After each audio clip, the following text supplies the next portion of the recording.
My name is Trystin, and I am a student leader at Carleton North Youth.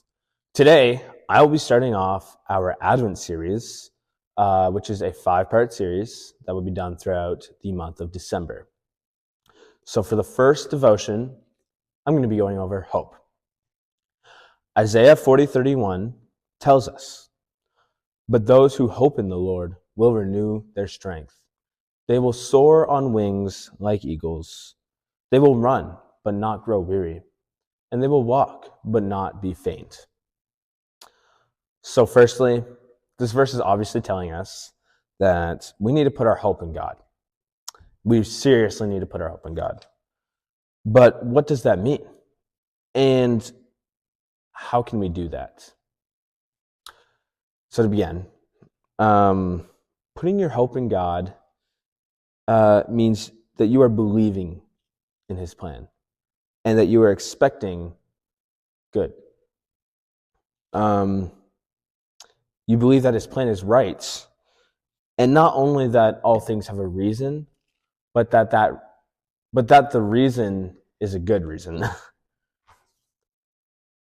So now that we've discussed what it means to put our hope in God, how can we put our hope in God?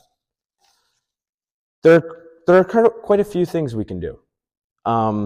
There's some good examples, such as by prayer, trusting that He hears you. So just remembering and reminding yourself that God is listening. God knows whether you pray or whether you don't. He knows. Studying His Word, so that means diving into Scripture and just reading what He has to say. And a really good thing that you can study for hoping is to learn about His promises, the promises that God makes throughout the Bible, the prophecies.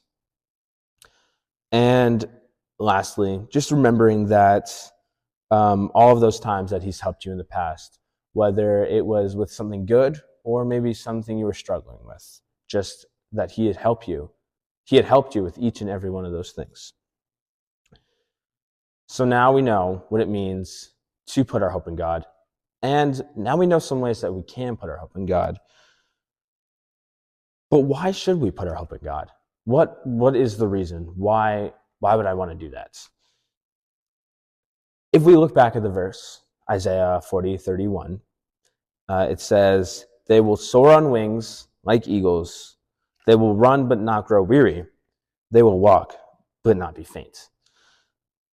And this just tells us that when we put our hope into God, when we trust Him, when we just put that there, that good things will come out of it, that God fulfills His promises. And we can see that throughout the Bible in several instances, just Him fulfilling prophecies.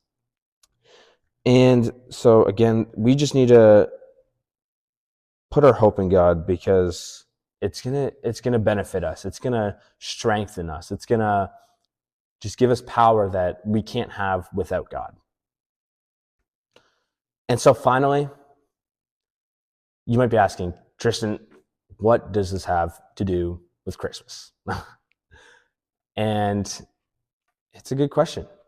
The birth of Jesus Christ, is seen as a fulfillment of one of God's promises that I had mentioned earlier. And it is also the start of humanity's salvation. So when Jesus came, people were waiting for a Messiah. And Jesus' arrival was the hope that they had been looking for. So this Christmas, remember to put your hope in God, because you can't go wrong. And like I said, it's going to strengthen you.